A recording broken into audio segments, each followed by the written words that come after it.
So first of all, thank you everyone for coming over this talk. Hope everyone's been enjoying it at GDEX. As you can see, this is the talk for building community, one free pizza and one giant headache at a time. Despite the giant headache sign, we really want to kind of encourage you guys to join a game community and to maybe even start your own. So hopefully this talk will be enlightening for you guys. You go ahead, Aaron. You good. Just to introduce all of us up here, why don't we'll just start at the far right, work our way back. Hi, my name is Tom Caprel. I own my own small marketing company that helps game developers market themselves. I also work with IGDA Chicago on the board with Ross, and I am the expo manager for the Video Game Market. Hi, Tom. Good afternoon. Right? My name is Ross. I'm the chair of IGDA Chicago. I'm also a video game lawyer and have a law firm that helps support video game communities called Loading Law. I also teach courses in game design and video game law at DePaul University, and I run a symposium all about video game law called the Chicago Video Game Law Summit.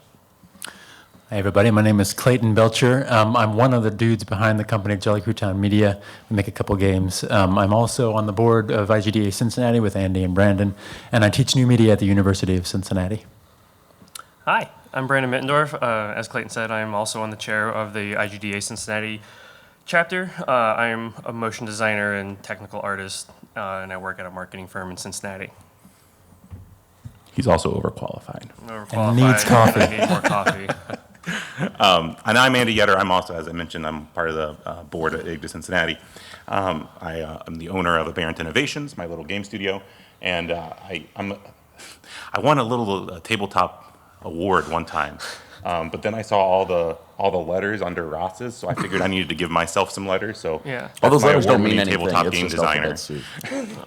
He's in even though it's a small Branden's, award. he's in Branden's phone as award-winning tabletop game designer Andy Yetter. So. No, it's not even any other. But really, I just wanted the letters.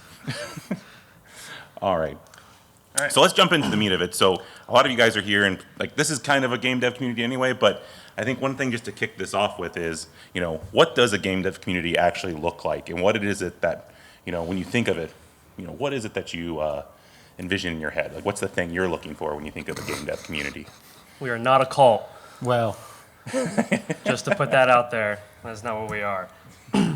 No, but it's both of us run organizations in each respected city of like-minded individuals trying to aid each other in achieving similar goals. So, and that's everyone's here to help try to make games in some capacity and trying to apply or provide the necessary resources to everybody so they can get to that goal as quickly as possible.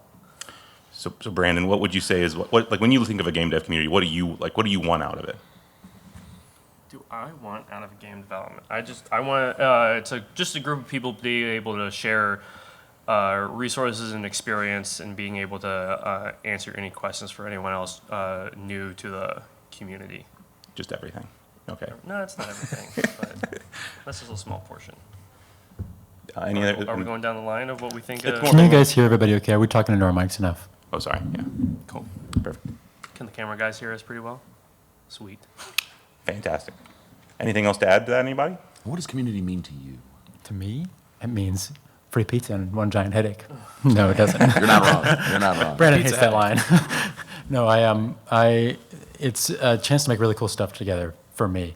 IGDA actually, for me personally, has been a great connector for our team. Like we formed our team out of IGDA members, basically. So we made some really cool stuff together. And also, it's actually a big piece of just friendship for me. It's a very specific interest, making games. So if you don't have the resources or like if you're not in a town that has a huge established industry, it can be kind of tough because game development is really difficult by yourself. So having a community it's a morale booster, and it's a good way to find friendships with people who understand that passion, I guess. That's a good answer. Anybody else have any other things that they think in particular when they think game dev community, that's what I want? Anything we haven't talked about yet? Yeah. The game dev community is pretty much just like, to me, it's just being able to find those who are really actually wanting to get into games and having a place where they actually come together and actually work on stuff together and learn from each other, and also to support one another, because like I said, this stuff is very difficult. So you really gotta, you just have to have that space and offer it and be open to everybody that wants to come into it. Yeah, that's a really good point. So again, like a nice thing with a lot of these meetups and things, like even like this, right? Like we get to network when we come to these kind of things, but giving a way for people to come together and actually work on projects and actually get that support to actually make things actually real is very valuable. So we slapped together a little list of some of the different benefits that we kind of see from things. This is kind of an image from our global game jam in Cincinnati. Yes. We had a nice little turnout. It was a fun time. Last year's. I guess when I think of game dev communities and benefits, you know, at least I know my initial foray into games, I was looking for things that would help me. I was looking for, you know, how can I learn more and how can people help me? Little selfish, but also I just wanted to get better at game dev and I wanted to kind of get connected in, and I think a lot of us want to get into that industry. So we kind of go in looking for certain things, and it's nice when you can actually find people that are willing to help you and you can actually make meaningful connections. Right, and I mean, like, the big thing for me, at least, and like why we try to like always strive to keep doing more, is like, because I understand where I was when I was first wanting to get into games, like in high school, and just knowing, just if I knew that something like this had existed where I could go bounce ideas off of people or learn from other people in the area, I know how much of an impact that would have made on me then and how much things could have changed now. So just trying to provide those resources to others that are getting started, or maybe they're already pretty experts in their field, but they need help in another field of some sort, and being able to connect them with other people. So let me ask you guys a question. So based off this list of different benefits that we have, what's something that one of your IGDA branches has done to kind of promote one of these? I'm sure you guys lots of examples of different events or things like that, but if you can think of one in particular. I think one of the things that we really strive to do in Chicago is one bullet point that I really like here is the beginner and expert assistance, because we have a lot of different tiers of involvement in our Chicago community. We have students and, you know, starting all the way in the middle school level through high school and college that are trying to break into the industry. We have a lot of middle level folks who are in the industry but not necessarily established. You know, they're maybe at their first job, but they haven't found that real career gig that's going to last forever. And we've got legacy tier people who have been doing this for 20, 30 years and have decades of knowledge, and putting together programming that kind of hits all three of those in a way where they all have value. That's something that we're always trying to do. And one of the ways that we manage to put that together is with simple networking mixers or with panel talks, where we'll bring in legacy arcade developers from the 1980s who used to work at Midway, who worked on games like Rampage or Q*bert or Mortal Kombat or other Chicago-made games, talk about the designs that they put together and relate that to indie developers trying to make use of those same mechanics in retro throwback games now, trying to establish a commonality that crosses a generation and, you know, complete different disciplines of technology as well. Do you put those talks online? Because I really want to. Actually, I'm going to steal that idea if you haven't, because I want to hear those arcade We games. do. If you go to IGDAchicago.com, shameless plug, you can find all of those talks on our YouTube channel and also find connections to all of those individuals on our Discord channel as well. And we're working to put up more recently. We're we're working through a very big backlog of a lot of talks we've had over the past couple of years, so it's cool. Yeah, no, for IGDA Cincinnati, I know the very last one in particular, free pizza. It's one of the benefits we like to do. So we have a little thing called Projects and Pizza, where once a quarter we get together. It's just free pizza that we provide, and it's just a way for people to get together to network, but also show off projects, get feedback.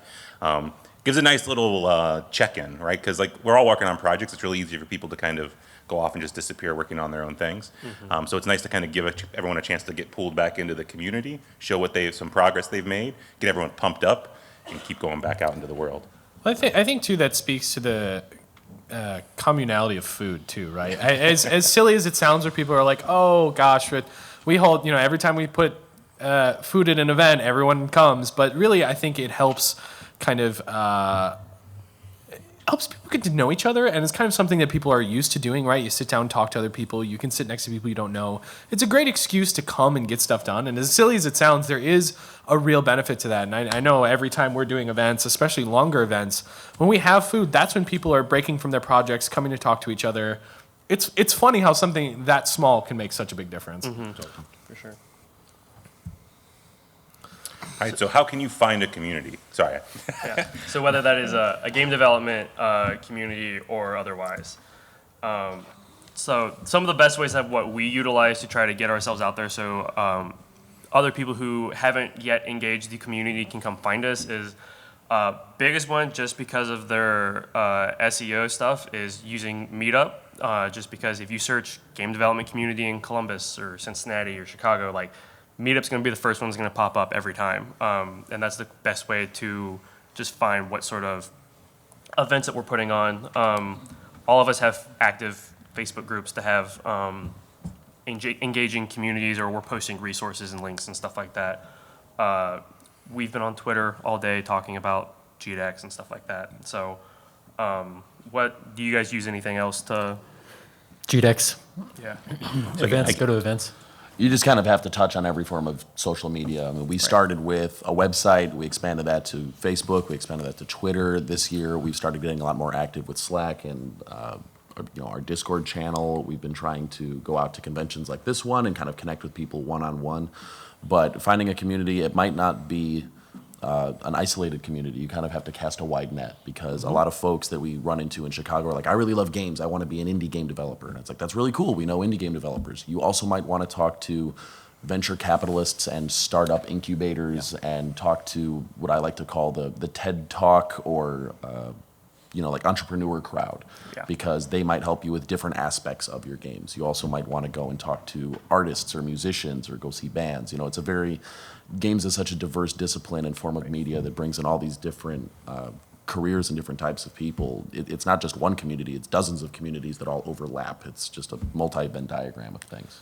And if you are making a specific community not just for something broader like games, or something more specific like art or music and games, or even something not related to games, it's important too to be able to focus on where those people are congregating. So for example, if you're doing art stuff, it's going to be in more visual mediums, right? Maybe Twitter, but it's going to be more Instagram, ArtStation, areas where people can congregate that they're used to there. So it's important to do some research to be able to find out where those people are and engage with them at that point, because you can have 10 different flavors of social media, but if only your audience only cares about 3 of them, you're kind of wasting your time. Mm-hmm. Yeah, and I think that's a kind of iterate on that, right? So if you're looking for a community, basically, there's lots of places to look. But even for people like us that have a community, or you're trying to grow a community, one of the takeaways is don't undervalue any of those outlets as a way to getting people into your community. In particular for us, multiple times we've been like, oh, we should just get rid of Meetup, right? Like, it costs money. Like, we got Facebook, we got all these other things. We don't really need Meetup. And then shortly right after that, we'd have like 3 or 4 people show up, like, we found you on Meetup. And it's like, No, you need to do everything. Yeah. No, I thought the same thing, because we use Eventbrite often, we use Meetup, we started expanding into LinkedIn, and we started finding a lot more different people who were kind of adjacent to games, who were finding us in those avenues. And I always want to drop them because it's less things that I have to manage, or that our social media folks have to manage. But when they say to me like, oh, I've never seen a single Facebook post, I unplugged from Facebook, I only find you via Eventbrite or Meetup or one of these other avenues, it's like, well, this is a whole untapped market. So as an organizer, you want to try and cast a wide net to find everyone. And then as someone engaging in a community, you have to do the same thing from the opposite side. Like, just use as many as possible to try and find new things, because they might only exist in one place. Yeah. So of course, if you're looking to find a community, you can join IGDA. Yeah.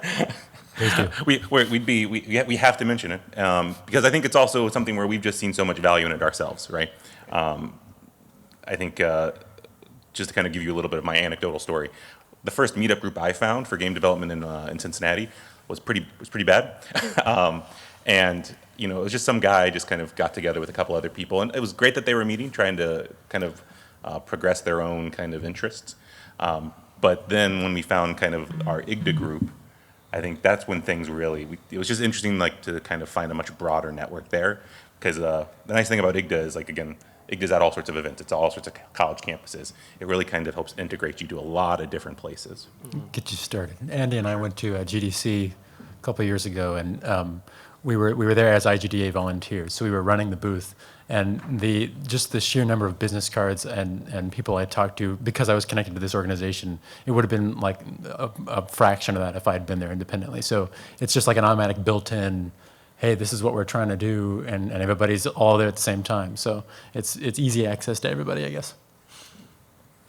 I completely agree with that, because one of the common conversations that I have with local community leaders and folks who belong to local communities is like, well, why should I join IGDA? What benefit is there? I already have an established community here that everyone in my community knows.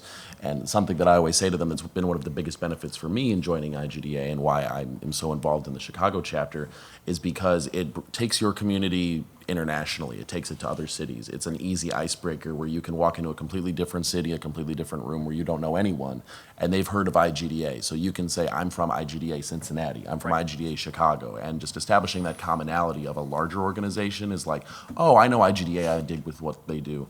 Oh, you're from that chapter. I've never been part of that community. Right. Tell me about those unique aspects. It's Yeah. just a very easy icebreaker that saves you 30 seconds in a 2-minute elevator pitch. Right. Like even today, or yesterday, I ran into someone from IGDA Detroit that came down and was learning about all the different things that they're doing and how they're adding value to their community, and then sharing just what we do regularly. We should note that IGDA stands for the International Game Developers Association. That's important information. Yeah. I was going to say one other thing, but I blanked on it now, so never mind.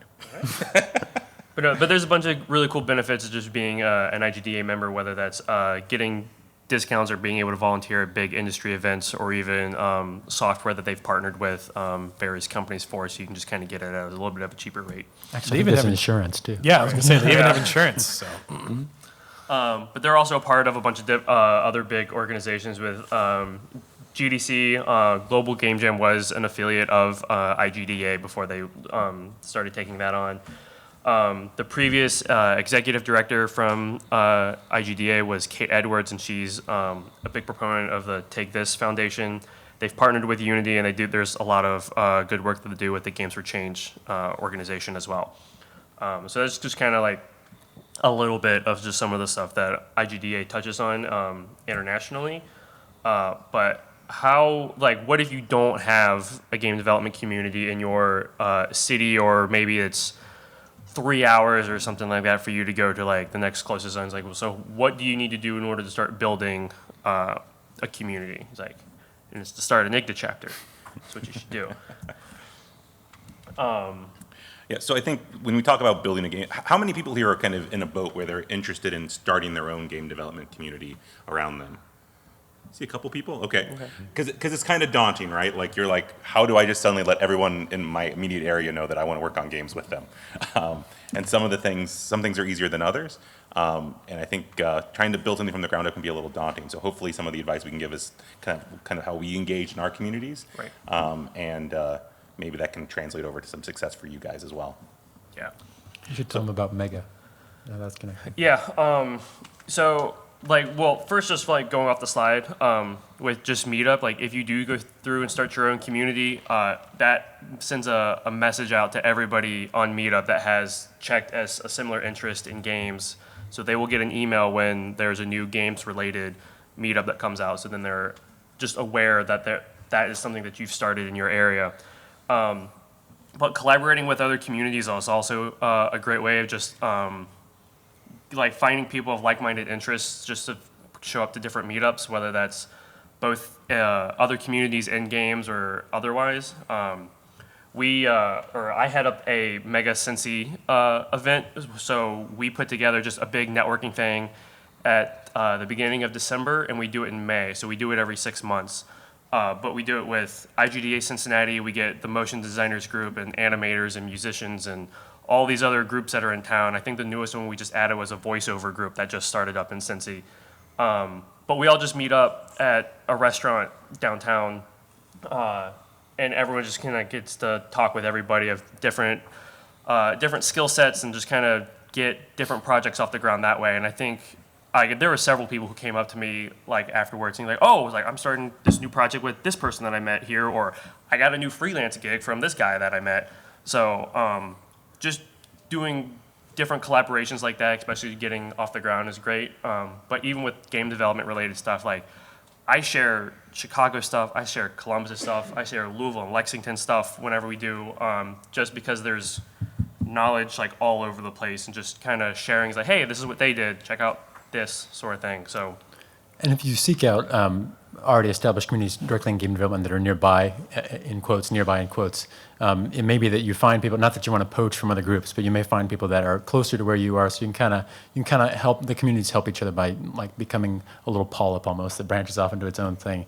And the cross pollination between disciplines is really interesting and powerful. How often we've found collaborators from not strictly related game developer groups that then found out about IGDA Cincinnati and wanted to join us because of other groups. We've had a lot of members join because of that. And I think one thing just to also point out is, these kind of things take a little bit of time to build a community. So if you kind of are disappointed in your turnout initially, right?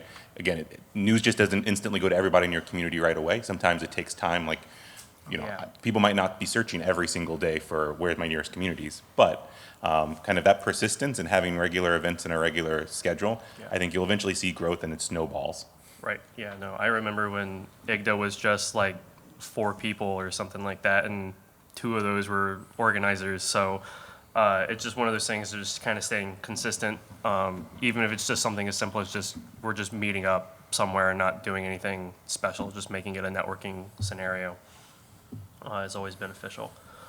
But if you want to go through and start an IGDA chapter, it's super easy. They kind of just spell it all out on the website for you. It's really just getting in contact with headquarters and just say, hey, we're wanting to start an IGDA chapter in Akron or something like that. There's just like you need to have like a membership of or you need to have at least 3 members in order just to get it up and started. And it's really just almost just as simple as that, and they'll go through and confirm you and just get things started that way. And just to add to that too, so you can, if you're at a college, they also do college chapters and things like that. They do kind of if you're a developing chapter, there's lots of basically ways, because IGDA wants to see your communities grow as well.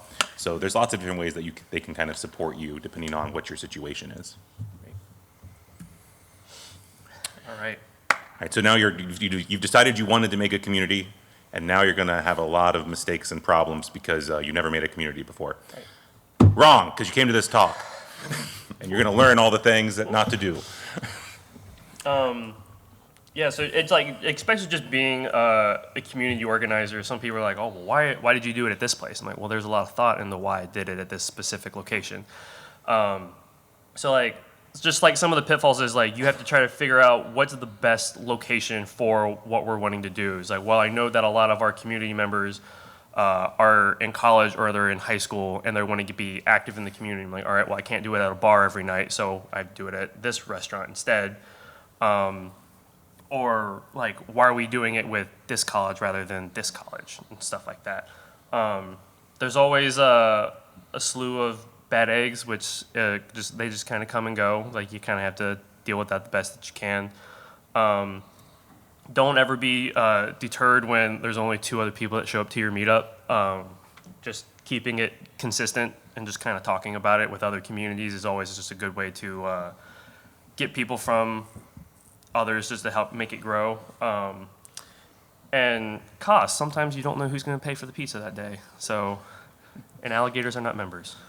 And I think even if everyone in your community is over 21, it's still beneficial to not only use bars or places with alcohol to do that. Yeah. I think that's something that a lot of people do starting out. They're like, oh, we'll just meet at this bar every week. And at the end of the day, it kind of becomes pretty similar. Just it's too inconsistent that way. It's better if you actually are more inconsistent with your location, because it can help you do things that you wouldn't normally do at like a bar, to be able to meet up and talk and do things. So try to vary the places that you're going as well. Even, in the same town, actually, not anywhere drastically different, obviously. But And even with that variance, you want to have some kind of regularity or structure to it. So it's kind of an organized chaos. Yep. But like they're saying, you want to have different kinds of events at different kinds of venues in different locations to cater to the widest demographic possible. You want to have things that are family friendly. You want to have things that are free. You want to make sure that you have parking or access to public transportation for people who don't drive. You want to make sure that it works at a time of day when people don't have work or don't have school or don't have kids that they need to watch. And hitting all of those metrics is next to impossible. It's one of the biggest difficulties that we have in Chicago, because we have this very diverse community of people with so many different needs and things that they want to get out of our events. But trying to do all of those is what makes it extremely valuable. I know one of the biggest difficulties that we've had has been in locations, trying to find places that work for everyone in a big city when they need to get to certain places at different times of day. it's a real struggle. But when you're first starting out building a community like that, I think it's going to be discouraging because you're not going to see the membership that you want starting out, and you just have to keep plugging away at it and keep innovating and keep trying things that work and collecting feedback all the time as well, and just keep throwing something at the wall until it sticks. And then when it sticks, stick with it. One of the things we've done is to send surveys, just to communicate, talk to people, Yep. see what's. Yep. So we've got people down in Cincinnati. Some people are north of the downtown, so we're south in northern Kentucky, and we don't know, like, we didn't know whether more people were going to be on certain days available, which places. So just talk to people, send out a Google form. And another thing I was going to note that I've totally forgotten now about location requirements. Oh, the other meetups, actually, your own networking can be really handy for finding locations, because if you go into those other events, you find out people are connected to, like, the Rotary Club or something, who have a place where you can meet, or they're working with a nonprofit who has a space that you can meet in. So do your own networking in order to start your network, I guess. Right. Yes. And eventually you get popular enough that you get Discord messages all the time. Yeah. So why don't we, just to give some like anecdotal things, so what's one kind of, let's say, big issue you guys have encountered that you kind of learned from and that have kind of now improved and incorporated into your philosophy now? Ooh, narrow it down a bit. So just locations or event types, Whatever or you're people, kind of- or everything else. Your choice. We didn't talk much about bad eggs, so I can cast some more light on that. So when you're establishing a community, you're not just starting, get-togethers. You're also kind of creating a culture around a brand or around an activity that's a shared mentality. And some people will align with you in that kind of culture that you're creating. By that to say, they're friendly people that you like, who you want to spend time with, who you have things in common with, and you don't fight. That's good. Those are the kind of people that you want to have. Now, there are going to be people who do not align with your values, do not align with your interests, and are, hostile, grouchy people you don't want to be friends with and you don't want to work with professionally either. Some of those people are going to come to your events, and it is very tricky to find a diplomatic way to remove them from your events, or tell them, like, this probably isn't the best place for you to hang out. We don't really have a whole lot going on. And there's no single answer with how to do that. Sometimes just a very honest, direct talking to is enough. Sometimes you have to call security. Sometimes you have to call headquarters and say, like, okay, we need a public statement for, someone like this. So that's always difficult. But the middle ground that I always kind of encourage people to find in their communities is try to find the positive value in people, even when they do not share all of your values. If there's something you can connect on, if there's something positive you can work together and kind of put aside anything that isn't collaborative, try and do that. That's the subtle nuance and the major difficulty in any kind of community organization or joining a community, is saying, I may not agree with your politics, I may not agree with all of your values, but we do share this love of games, or we do work together in this professional context and are trying to build something together. Let's focus on that and respect each other enough to kind of put everything else aside. Like, let's focus on the positives, not the negatives. Yeah, and it's an interesting point, right? Because, like, again, like when we say what's a bad egg, right? Like, well, what bothers me might not bother somebody else either, right? Sure. And I think as an organizer, it's really, you have to be very careful when you decide to put the hammer down, because you don't necessarily just want to kick people out of your community just because they're not the same as you. So it's a very fine line, and it takes a little bit of finesse to kind of learn that as you go. But kind of as you said, right? Like, as long as you're trying to find, kind of the good in people and work with them. We're working with gamers. Gamers are weird. I'm weird. So you're going to find people out there that don't connect in the same way, but that doesn't mean they need to be kicked out the door. And so it's just, I think, as you you develop soft skills as an organizer as you do it more and more, and you start to learn how to interact with people, but it is a skill you have to learn. Right. So it's not, give yourself some forgiveness if you don't handle something perfectly the first time something happens. It's a skill that develops over time, and as you keep working at it, you'll get better. For the record, bad eggs are extremely rare. Yes, they are. No, that's true.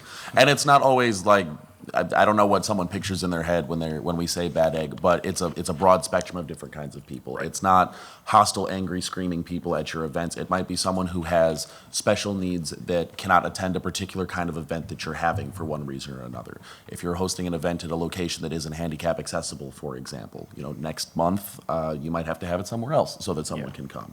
If you want to host an event at a loud barcade and someone doesn't drink, that's not a good event for them to come to. Or if they have epilepsy and bright lights might cause a seizure for them, that location's not going to be a good time.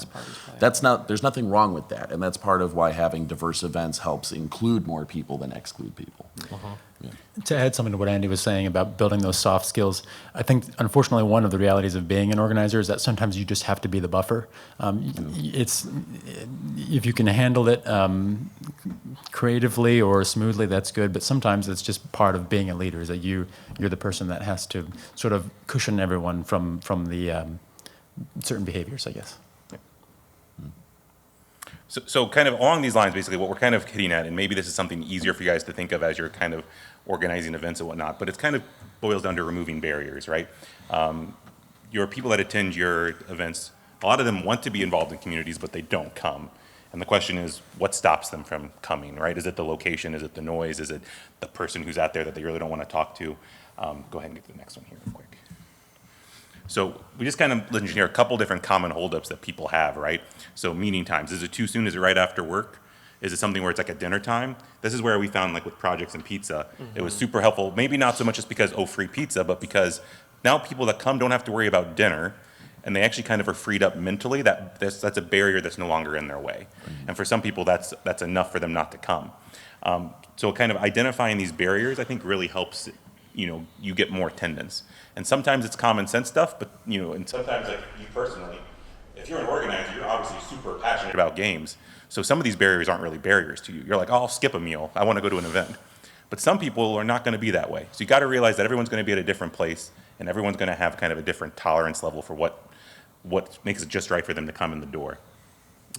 I'm just going to talk on these other ones real quick too.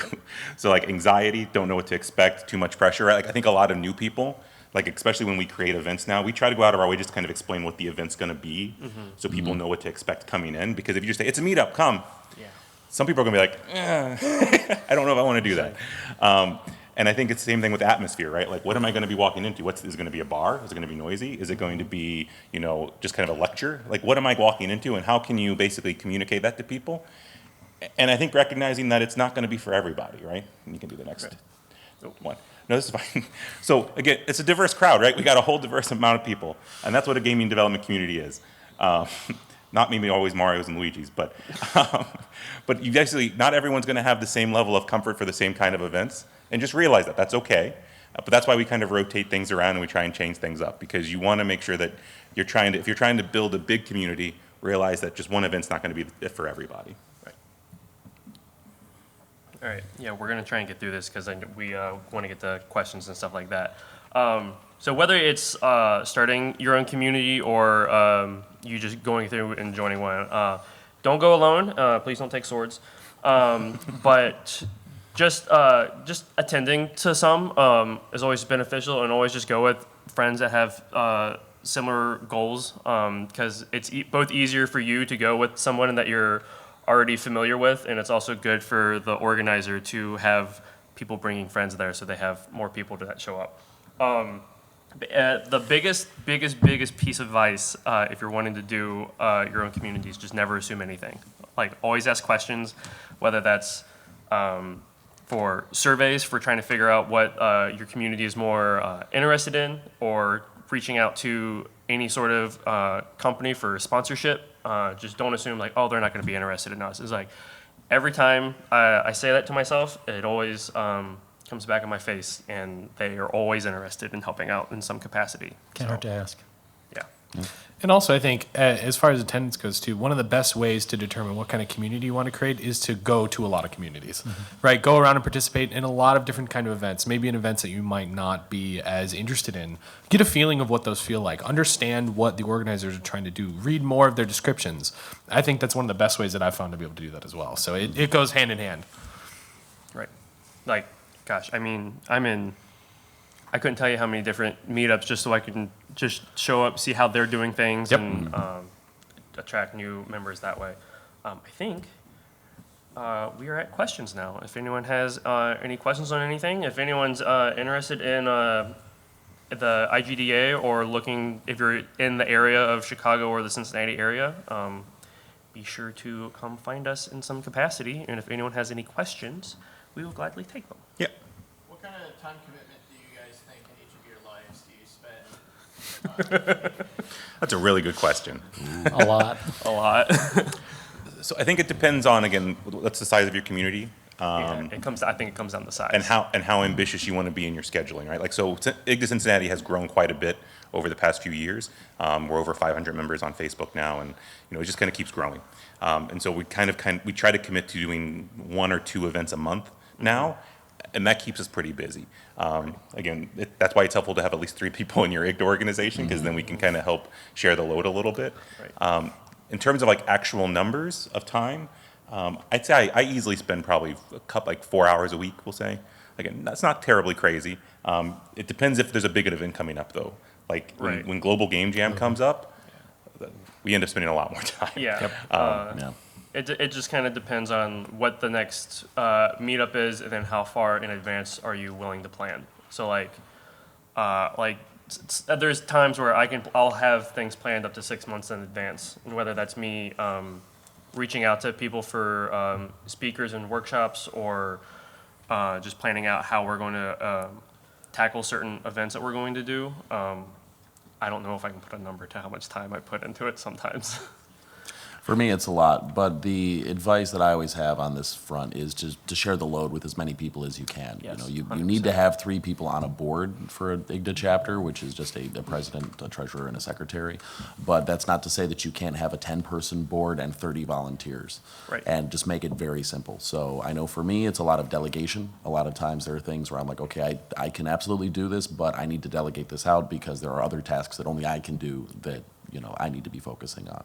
So it's whatever you want to make it. I think it really is a hermit crab shell kind of situation. It depends on how big your community is, how ambitious you are, and how often you're having events. If you want to have 2 events a month, that's going to require, so many hours a month to make that happen. If you want to do 5 events a month, 10 events a month, if you want to do conventions and things like this, you're going to be traveling on weekends.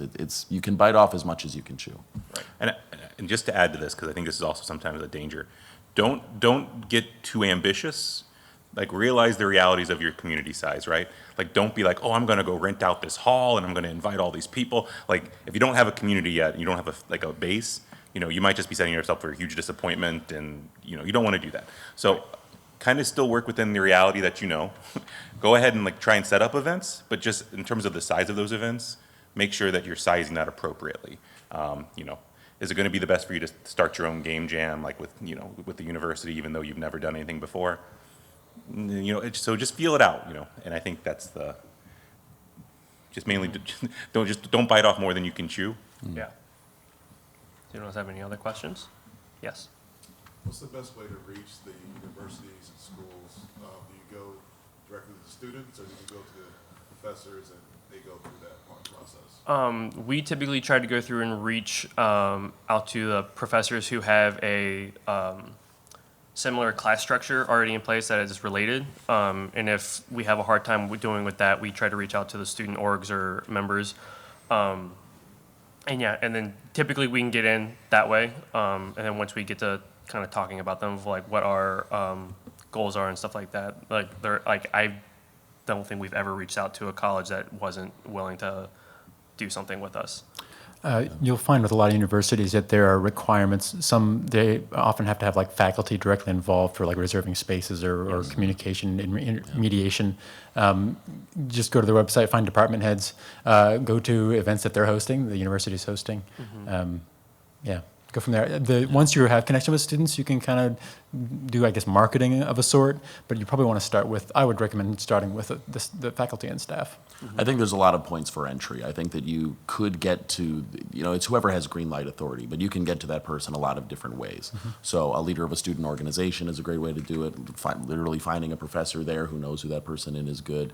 I've also had good success with social media, because a lot of times colleges will have a point person from their career office handling all their social media. Reaching out to that person can put you in touch with someone else at the school who's in charge of money or in charge of administration.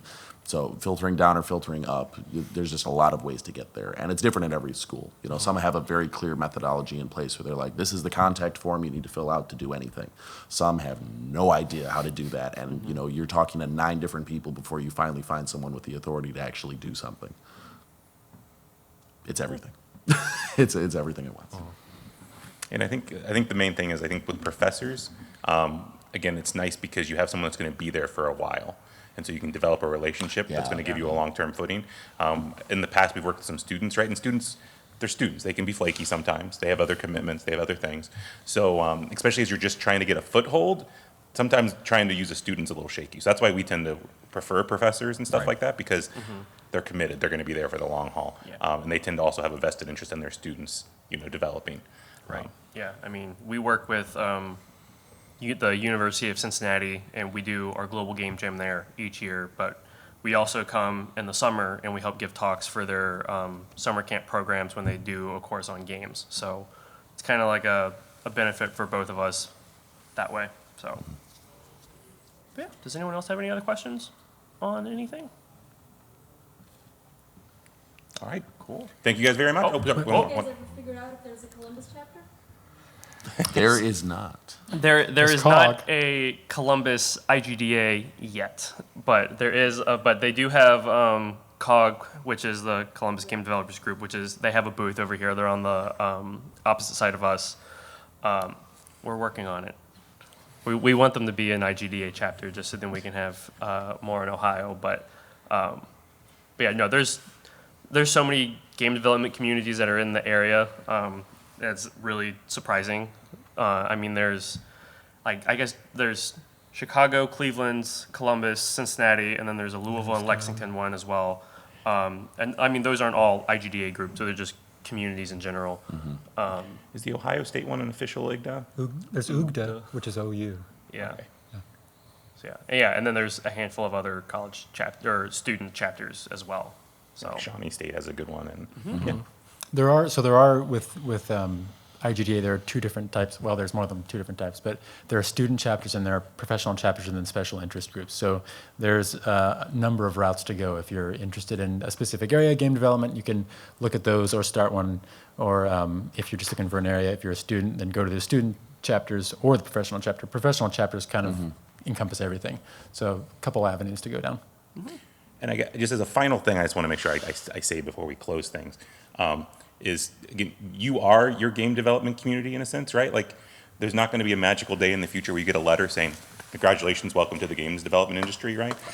The people you meet and talk to like today and the people you're interacting with today, that's your game development community already, right? You're making contacts now. So sometimes I think it's really easy for us to get kind of that imposter syndrome and sometimes think like, oh, someday in the future, I'll be in the games industry and then it'll be real.